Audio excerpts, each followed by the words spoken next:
तो नमस्कार दोस्तों, आज मैं आपके सामने फिर हाजिर हूँ नंबर सिस्टम का एक नया टॉपिक लेके, जिसका नाम है शून्यों की संख्या कैसे ज्ञात करें।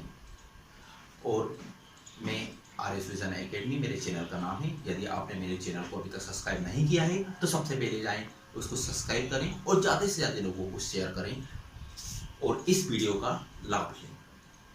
तो हम इसका क्वेश्चन करना स्टार्ट करते हैं कि हम इसके अंदर कैसे क्वेश्चन करते हैं। सबसे पहले क्वेश्चन आएगा 1 into 2 into 3 into 4 into 5 डेस इंटू में ही चल रहा है इंटू 10।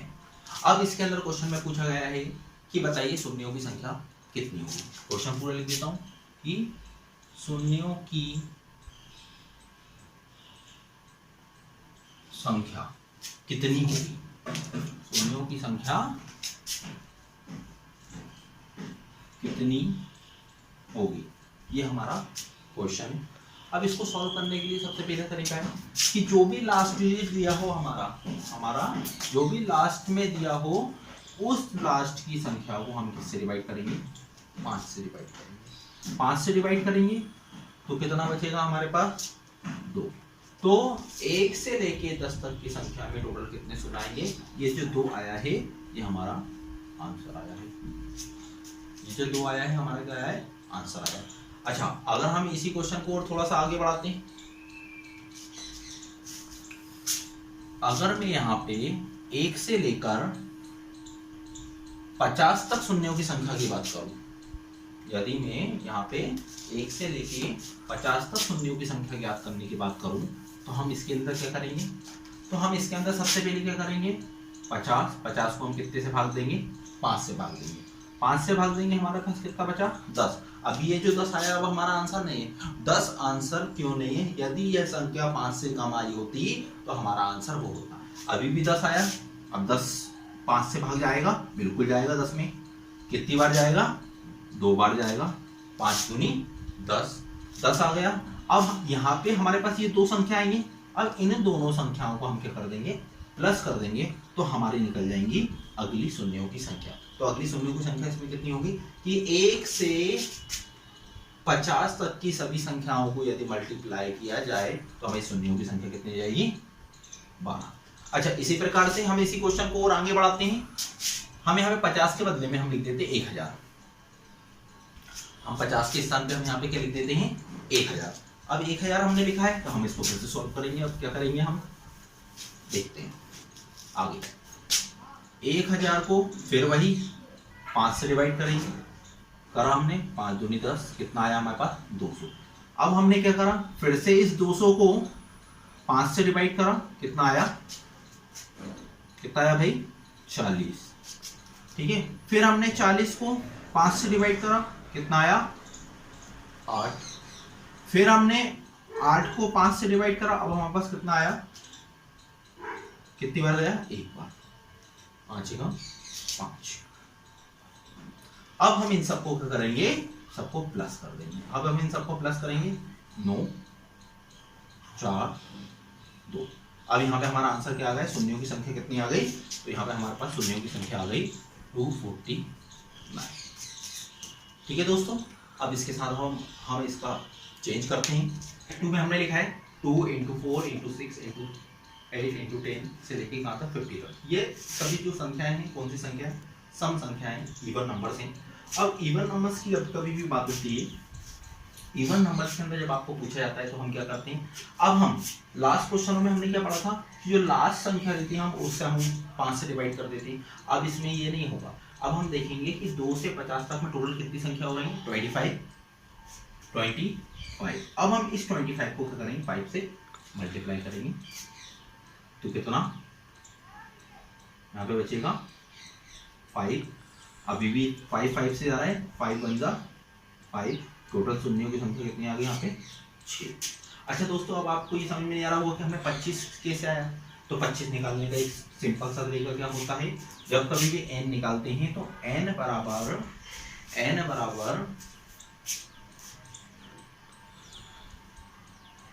अंतिम संख्या माइनस पहली संख्या +1 और यहाँ पे सर्वांतर। मतलब अंतिम संख्या कितनी थी 50, 50 में से कितना गया 2, सर्वांतर यानी इन दोनों के बीच का अंतर कितना है 2 है, इन दोनों के बीच का अंतर कितना है 2 है, इन दोनों के बीच का अंतर कितना है 2 है, सर्वांतर 2 हो गया प्लस 1, तो 48/2 प्लस 1 यानी कि 24 प्लस 1 इज इक्वल टू 25। एन ऐसे निकाला हमने, जो हमारा 25 आया था वो कैसे आया था, ऐसे आया था। ठीक है, नेक्स्ट क्वेश्चन करते हैं हम। क्वेश्चन हमारा क्या है 2 × 4 × 6 × 8 × 10 से लेके 302 तक की शून्यों की संख्या ज्ञात करनी है। तो सबसे पहले तो हम n निकालते हैं। n क्या निकालेंगे 302 में से हम कितना अंतिम संख्या 302 लास्ट डिजिट फर्स्ट डिजिट क्या है 2 -2 करेंगे डिवाइडेड बाय सर्वांतर। सर्वांतर फिर वही देखना है, दोनों के बीच का अंतर कितना है, फिर 2 ही है, ज्यादा नहीं। तो सर्वांतर कितना हो गया 2 + 1, यहाँ पे कितना बचा 300/2 + 1 यानी कि 151। ठीक है, तो अब हमारी कितना हो गया 151। अब हम 151 को किससे डिवाइड करेंगे 5 से करेंगे, कितनी बार जाएगा 5 से 15 5 0 0। ठीक है, अब 30 भी जा रहा है 5 से, 5 × 6 = 30। अब 6 भी जा रहा है 5 से, कितने टाइम जा रहा है 1 टाइम। इन सबको हम क्या करेंगे फिर से ऐड करके लिख देंगे, आंसर आ जाएगा हमारा 37। दोस्तों ये हमारा टाइप 3 है। टाइप 3 में इसके बारे में हमने पढ़ा था ऑड नंबर इवन नंबर, इस बारे में पढ़ेंगे हम ऑड नंबर। अब ऑड नंबर का कैसे निकालेंगे, तो दोस्तों ऑड नंबर में कभी भी शून्यों की संख्या नहीं निकाल सकते, क्योंकि ऑड नंबर में किसी भी और दो ऑड नंबर्स का आपस में गुणा करेंगे तो 0 आएगा ही नहीं, तो 0 कहीं पे आएगा ही नहीं। इसका आंसर आ जाता है ज्ञात नहीं किया जा सकता। ठीक है दोस्तों, या इनमें से अगर ये नहीं आए तो इनमें से कोई नहीं, जो भी आए क्वेश्चंस के अंदर आपको उसमें इसमें इस टाइप से टिक करना है। इसका अगला टाइप है 1 की पावर 2, 2 की पावर 2, 3 की पावर 2, 4 की पावर 2, ऐसे ऐसे करके कितना 10 तक। हाँ, तो इसके अंदर हमें क्या करना है, हमें लास्ट वाला डिजिट लेना है। लास्ट वाले डिजिट को हमें क्या करना है 5 से मल्टीप्लाई करना है, 5 × 2 = 10। अब देखेंगे हम 5 2 से छोटा है, लेकिन अब यहाँ पे क्या है पावर भी लगी है, तो जितनी भी पावर लगी हो हम क्या करेंगे 2 × 2, क्योंकि यहाँ पे घात कितनी है हमारे पास 2, तो 2 से हम यहाँ पे क्या कर देंगे मल्टीप्लाई कर देंगे, तो आंसर आ जाएगा हमारा 4। ठीक है, इसी प्रकार से अगर मैं इसी क्वेश्चन को और आगे बढ़ाऊं, यहाँ पे मान लेता हूं मैंने 20 कर दिया। अब 20 कर दिया तो यहाँ पे भी कितना हो गया 20 हो गया, कितने टाइम गया 4 टाइम गया। तो अब यहाँ पे मैं क्या कर दूंगा 4 से मल्टीप्लाई कर दूंगा, तो आंसर आ जाएगा आपका 8। ठीक है दोस्तों, अब इसका नेक्स्ट टाइप पढ़ते हैं। ठीक है, तो अब इसका नेक्स्ट टाइप का क्वेश्चन क्या है 1 की पावर 3 × 2 की पावर 3 × 3 की पावर 3 × 4 की पावर 3, ऐसे ऐसे पावर कितनी है 30 तक और 10 तक है, 10 की पावर 3। तो हम इसके अंदर सबसे पहले वही चीज 10 के ऊपर पावर 10/5 इज इक्वल टू कितना हो गया